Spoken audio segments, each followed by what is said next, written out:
The funded engineer became the latest prop firm to get shut down, Terminated, this time by their technology provider, FPFX.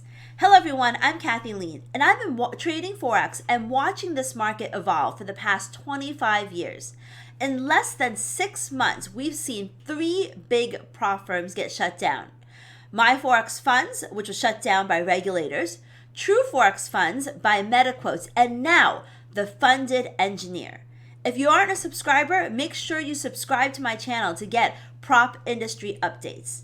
Now, in this video, I am going to talk about why FPFX pulled the plug on the funded engineer, how they are responding, how all of this is different from my Forex funds and True Forex funds, and what it means for the prop trading industry as a whole. According to FPFX, they terminated the funded engineer's technology license because of 4 activities. Number 1, fake accounts. Number 2, they bypassed AML KYC. Number 3, wash trading. And number 4, fictitious payouts.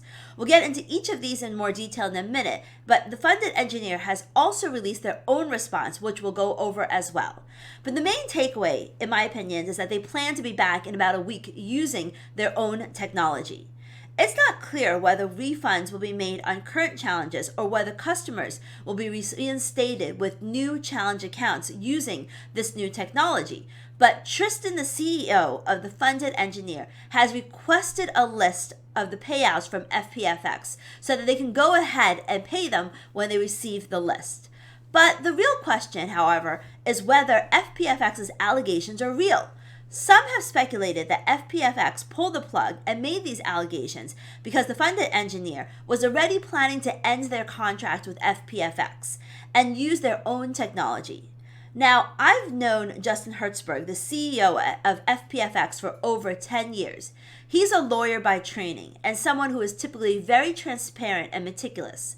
These are heavy allegations and ones that I don't think were made lightly, especially as FPFX is the technology provider behind more than 120 prop firms, not just the funded engineer.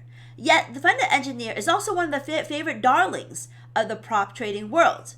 But if these allegations hold true and they really did overstate payouts with fake accounts, that's something to pause and think about. So now let's take a look at FPFX's allegations in more detail.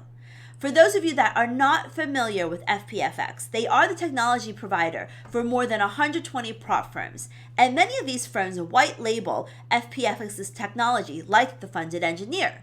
FPFX has been a key driving force behind the growth and expansion of the prop trading industry.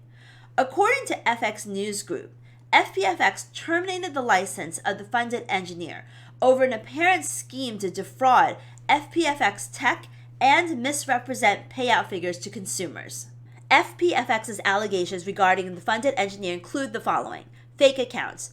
Through the audit, FPFX Tech said it observed that funded engineer manually created what appeared to be fake accounts in the admin portal of the technology. These users had no payment history or billing details and were immediately given funded accounts. Bypass AML KYC. Before a trader receives a funding account, all funded engineer traders must complete AML KYC checks. This is both to protect the prop firm and the broker partner from onboarding any traders under false pretenses. And they basically said that, or that they would not be able to provide a brokerage account directly. And they basically said that the funded engineer manually overrode the AML KYC system in order to approve these individuals for funded accounts. And then they said that they were accused of wash trading, which means that they logged into the client terminal and traded in a simulated environment for the sole purpose of achieving profit in the account. If the trading activity failed to do so, funded engineer would start a new account and start over again. And FPFX believes that this activity served no purpose other than to defraud FPFX Tech and inflate funded engineers' payout statistics. And then they went on and said that they are accused of fictitious payouts because based on FPFX's tech audit, funded engineers seemingly never paid out any money on these fictitious accounts. Rather, it approved the payouts in the system and pretended to pay them via crypto wallets and global payroll servicing companies. And however, a review of the blockchain activity yielded no such transactions. And the audit revealed that the funded engineer appears to have overstated its payouts by over $2 million, which then prompted one of its founders to promote it, I guess, on his account. And that's basically their accusations. And they said that they plan to file complaints with regulatory authorities as well as notify other related vendors who have their own independent AML KYC obligations. According to Justin Hertzberg, he's quoted as saying, "It is disheartening as that a firm like the funded engineer would engage in activity that would appear to defraud FPFX tech, which was instrumental in funded engineers' rise within the prop space, and importantly, to misrepresent material facts to unwitting traders simply looking for a trading opportunity. To ensure the growth and survival of the prop trading industry, good actors and ethical practices must prevail.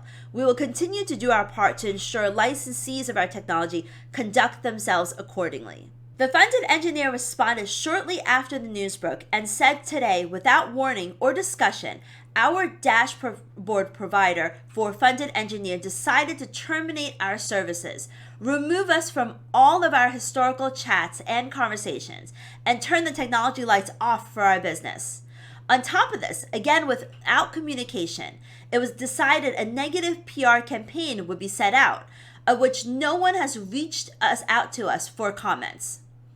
We are working diligently to resolve this matter and will take all necessary steps to bring our business back to its success. In the meantime, please be patient and we will keep everyone updated as more information becomes available on how we will proceed.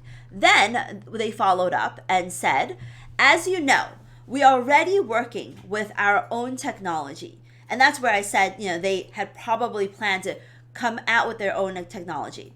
"And at the end of our contract with FPFX, we are going to migrate over," and this was supposed to occur in a few months from now rather than a week.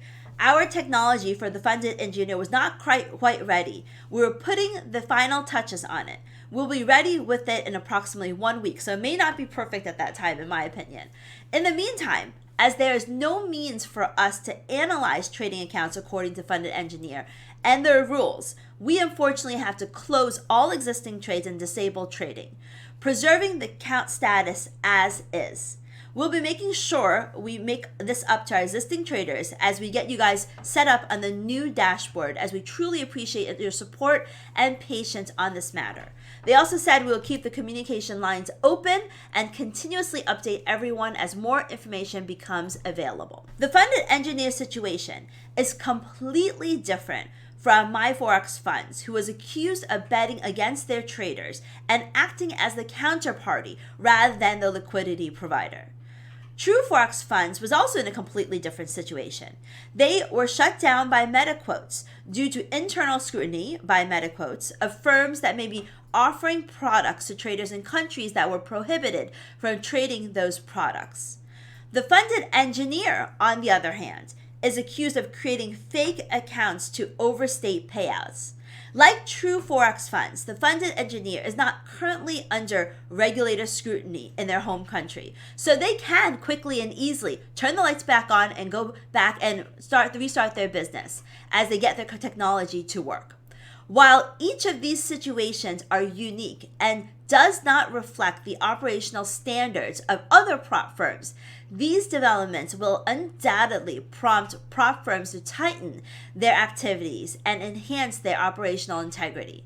I'll continue to watch developments in this prop trading space and keep you all updated on these big stories. This is Kathy Lean. If you are not subscribed to my channel, make sure you subscribe now to get these updates, and I will see you next time.